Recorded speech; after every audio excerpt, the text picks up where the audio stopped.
Hi everyone, welcome to the Mayor's Youth Council Talk Show. My name is Vina Thamelselvan and today I'm with City Councilwoman Samantha Steckloff.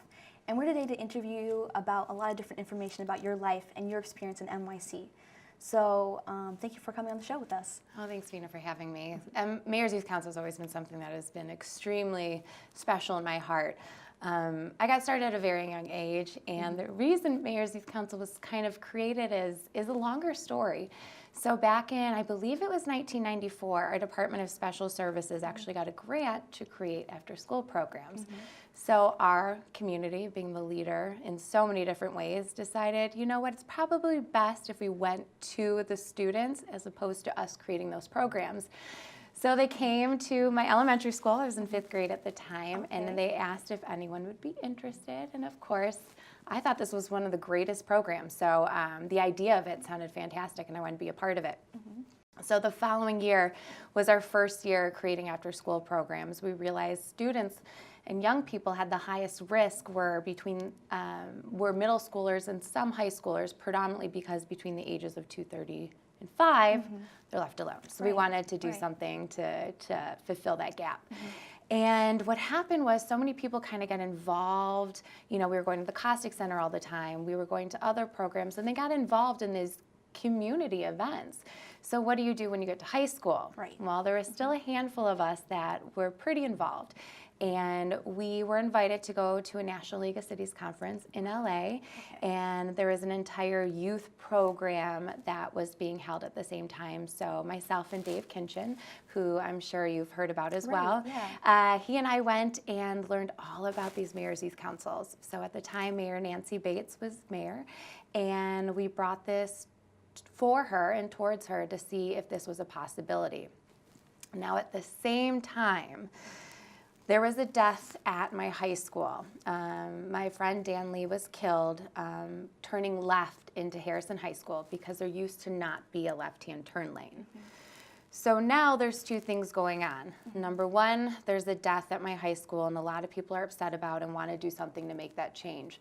Number two, we're deciding the idea of a Mayor's Youth Council.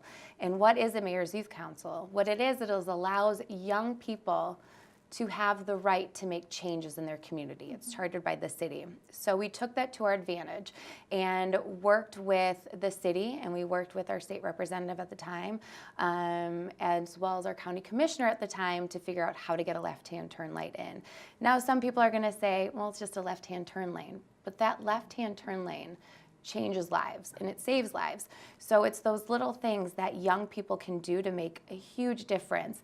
And that's how we first got started with the Mayor's Youth Council. So after that, it became a chartered program. It's true. Youth want to make a difference. We want a place where we can gather, where it's fun, sociable, and productive. We want the world to know that we want to make a difference. Are there any other projects that you guys worked on in the Mayor's Youth Council? There was a lot of projects. We started opening up a youth center at the Farmington Ice Arena, but because we were the chartered members, a lot of it had to do with creating a mission statement as well as creating a succession plan so that this program would be successful to the next generation. We did a lot of community service programs that I feel really made a difference in the city. So some, urban farming. We don't really have the urban farming here, but you understand the farming and creating organic products. Recycling, like I said, there's a lot of small things that can be done that make a big difference. And that's the same reason why I love local government, because local government is the closest to people's homes. It's what you get up to every morning if your garbage is taken out, if your driveway is plowed or your streets are plowed. And Mayor's Youth Council was the first stepping stone to understanding you have a true meaning to make a difference in this life. And I grasped it. That's definitely so cool. So now you're on City Council. So how's what you've learned in Mayor's Youth Council kind of translated to what you do now? Everything I've done has kind of come back for Mayor's Youth Council. The whole idea, you talk about what's the meaning of life.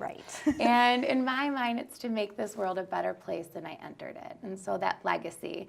And I believe the legacy for me was getting involved in local government. I had been involved since I was 10 years old, excuse me. And after I was part of the Mayor's Youth Council, when I was at a National League of Cities conference my senior year, I knew I was going to Purdue University at the time.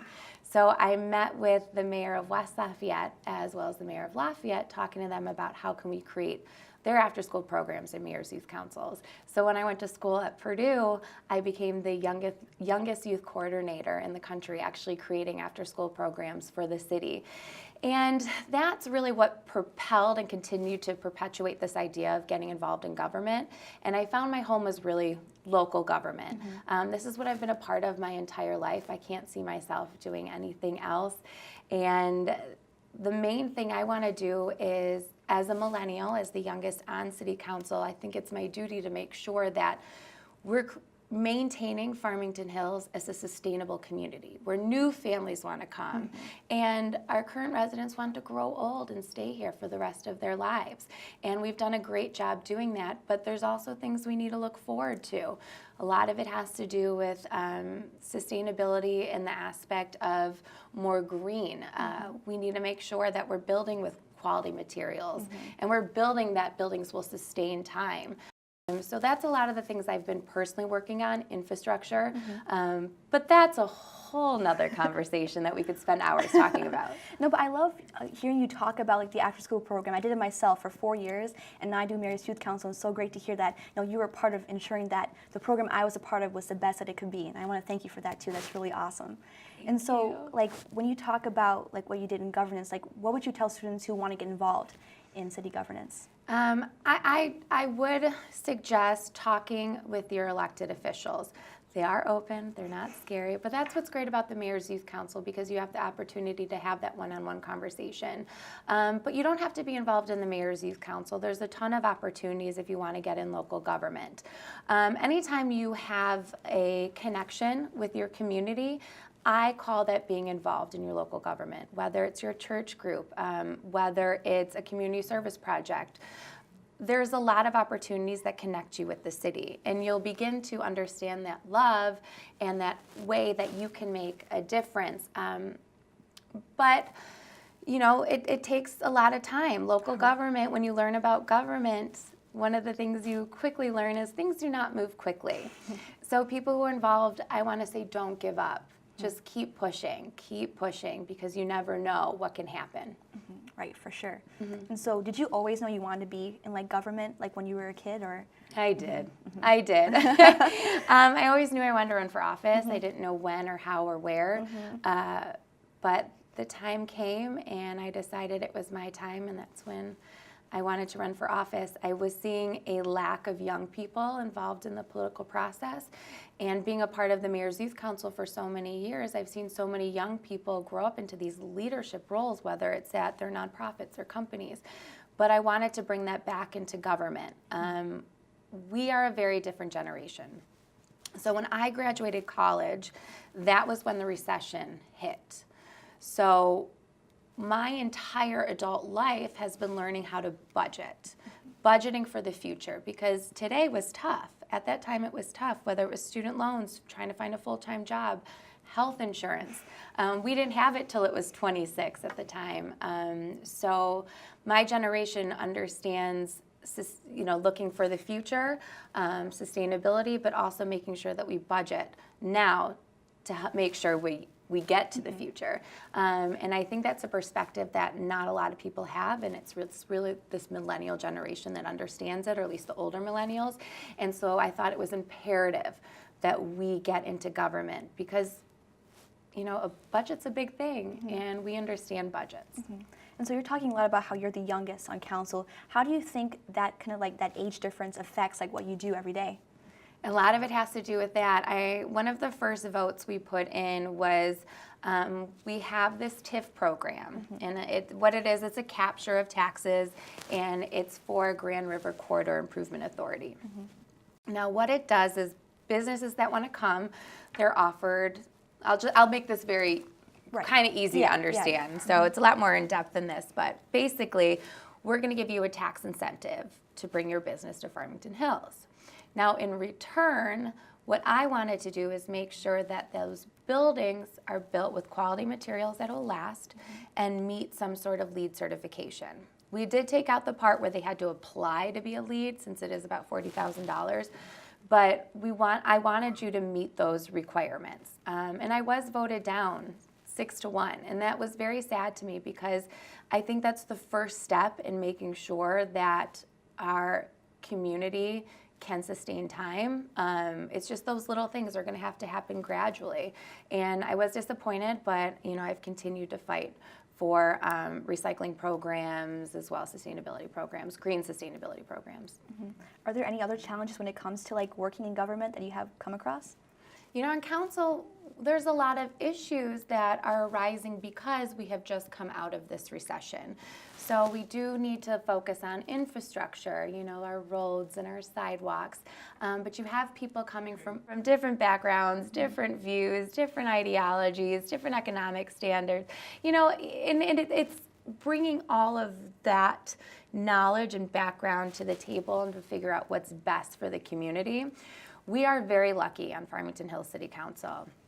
As you know, we're a very well-run city, AAA bond rating, but a lot of that has to do with the core of the council. We really do respect each other. While we may not agree with each other, we do talk it out in usually a nice manner, and we can come to some sort of agreement. And that's what I really enjoy being a part of this council. But again, being the young one, I am bringing in different views as well as everyone else is, and that's still going to be difficult, but as more young people get involved, I can see that quickly changing. Mm-hmm. And how do you think like maybe your experience in MYC has helped you in your just job now in City Council? Well, when I was first elected, there was that learning curve that I didn't really need to have. Being a part of Mayor's Youth Council, I knew who the key players were in the city. What does the mayor do? What does our city manager do? A lot of those things help in local government, but we don't talk about those things that happen in just a leadership role in general. We as leaders, and I'm going to bring this back to when I was diagnosed with cancer, we as leaders automatically think that when things get tough, we need to turn adversity into advocacy, because we're the leader and people look to us. And we're that sense of strength and hope. And that has really helped me not only in my political career, but just in life in general. So I was diagnosed with breast cancer in 2015 when I was just 31 years old. And instead of retreating back and going into a hole and thinking, why me, I turned it into advocacy, and I went public. And I went really public with my disease, and I'm very open about it, because you never know what life you can change. I had a couple friends afterwards say, they did their first home breast exam and they found a lump, and instead of, thinking it was nothing, they went and got checked. And I think that's what's important, is you are a role model. And that's what Mayor's Youth Council really teaches you. It reminds you that you have an obligation to not only the city, but to the residents. People look up to you and they respect you. And I'm really sorry to hear about that. Is there anything else like you've learned about, like through that experience, that's really affected your life? Ooh, cancer has changed me for a whole. I know you asked me off camera earlier about what's something you could change if you could go back and change. And the most important thing I can tell you, as well, your community and your family and your friends are extremely important to you. You still need to come first. And there was a lot of opportunities I missed to take care of myself as opposed to going, overboard with work. So I would say always take care of yourself, because if you're not healthy, you can't do your work right. Your job will never, be healthy as well. And so between that and thinking about all the regrets I had in life that could be changed, so I called it an anti-bucket list when I got diagnosed. One thing I never got to do was, and I regret it to this day, was I never walked in my college graduation because I had already had another job. These are the things I'm talking about. Sometimes you need to put yourself first. And I was already in training for that job, so I never walked, though I could have come back. So on my 10-year college graduation reunion, I asked Purdue if I was allowed to walk, and they said yes. And it was one of the most amazing experiences of my life. I felt like I finally had that closure to a part of my life that was so important. So those are the types of things I tell people. Just, you know, things will always be there, but you need to come first. Mm-hmm. And so you're talking about college, and I'm a senior right now. So what would you tell students like who are seniors, who are looking into college, like what would you tell them about the college experience? Ooh, well, this is also coming from someone who worked at a university in the admissions department. This is a time that you're going to find your own. And especially, I went to a school where I didn't know a single person. And what I could tell anyone is just grab life by the horns. You are going to be given every opportunity when you are in college. Obviously, you're going to have to pick and choose, but this is a time for you to do something that maybe you never thought was possible, or to do an experience that you know you've always had interest in but never really wanted to, and you never know what those experiences are going to bring to you. I went to college for political science. During my courses, I learned that I was really interested in not only foreign policy, but crimes against humanity. So that's where I found my true passion, which was nothing what I thought I would go into. And I know that's a small example, but those are the kind of examples I wish I could tell people today when going to college. You know, grab life by the horns and do new experiences. You never know how it'll change your life. All right, so putting yourself out there. I'll remember that. I'll make sure. And so you were talking about before off camera that you were part of the Miss Oakland competition. Could you talk more about that and what you did there? Yeah, so I used to compete in the Miss America organization, and I was Miss Oakland County, second runner-up to Miss Michigan. Oh, congratulations. But part of the Miss America organization is they have a personal platform. So it's something that your job as Miss Oakland County is to promote. And mine was, it was called, which is kind of funny right now, it was called 2020 Vision Perfect Sight Youth Involvement in Our Communities. Wow. And now that we're almost in 2018, it's hard for me to say that. But it was training the youth today because they are the leaders of tomorrow, in whatever capacity that may be. I believed going through Mayor's Youth Council was a great path, and so that's what I personally promoted, but also worked with high school students to teach them the necessary skills and how to be leaders. And what does it take? You don't always have to be the most popular person in school. You don't have to be involved in a whole lot of things, but you need that drive and that will. And that's what I looked for. And you never know whose life you can change. But being part of the Miss America organization taught me a lot of things as well. Majority of the competition is your interview and your talent, and that's 80% of your entire score. Now, there is that 10% of swimsuit, and I know it's the dreaded swimsuit, and I do call myself a feminist, but that swimsuit portion has a very important role in the competition that most people don't think about. I don't know about you, but in life you're going to be put in very awkward situations, and it's how you handle yourself. And to me, the most awkward situation I could ever be put in was being on a stage in a bikini and 4-inch heels in front of my father and my grandfather. No. But it's how do you handle yourself and how do you carry yourself? Do you have the confidence in saying, you know what, this is me and I love myself, and I'm going to show that to you. And like I said, yeah, there are other parts of the swimsuit component, but I think that's a very important part to go through life, is thinking, this is me. Take it or leave it, but this is me, and I'm going to show you all of me. Well, you know, not all, but I'm going to show you all of me. I got you. That's already awesome. And so what do you like to do in your free time when you're not working with council? You know? I am a tomboy at heart, and I know that's difficult to hear because you just heard all about my Miss America organization. I like to say I'm the girliest tomboy you'll ever meet. I watch a lot of sports. I play a lot of sports. I really love working out. I love weightlifting, but I really enjoy being with my family. My family and I are extremely close. I've been very lucky where my entire mom's side of the family, we all live in Oakland County, mostly in West Bloomfield and Farmington Hills, and so I grew up extremely close with them, but also my cousins were all within 3 years of each other, and there's 6 of us, so they're really my brothers and sisters, and now they're having kids and getting married, so I spend a lot of my time with my family. They're what brings joy to my life. And that's so awesome. So when you talk about sports, were there any sports you did in high school and college? I played volleyball and softball. Yes, I that's attempted awesome. basketball, but I can't dribble at all. And I like to dance in my free time. I don't know what it looks like to the public, but I like to do it. So I heard you were interested in musical theater when you were younger? Yeah, I used to be involved in musical theater.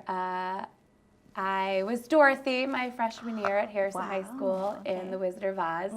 And I like musical theater because you never know what's going to happen. It's kind of like a surprise because things always pop up.